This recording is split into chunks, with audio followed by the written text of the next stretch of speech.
Welcome to Not Milk Never Milk. Subscribe if you're lactose intolerant. You start by confirming versions and credentials. Make sure your Minecraft edition and Java version meet the server's requirements because mismatches block handshakes. Once done, double-check the server IP and port you entered so you aren't pointing at the wrong host.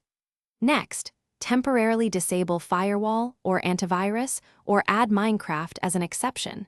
This reveals whether a security filter is dropping packets. These quick checks eliminate the most common immediate blockers and let you move deeper when needed.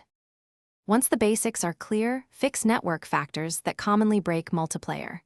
Restart your router and modem and switch to wired Ethernet for lower packet loss. Gaming over Wi-Fi can cause handshake failures. Make sure NAT type is open. Enable UPnP or manually port forward the server's TCP/UDP ports so incoming connections reach your host. Finally, flush your DNS and renew your local IP to clear stale routing.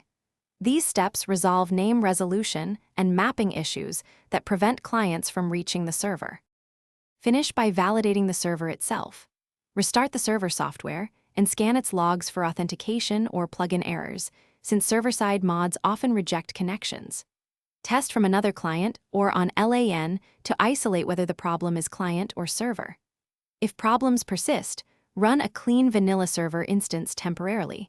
This single troubleshooting tip isolates mod/config conflicts and proves whether the network or the server setup causes failure. Once you identify the cause, apply targeted fixes and retest the connection. Thanks for watching. If this was helpful, leave a like and consider subscribing. See you next time.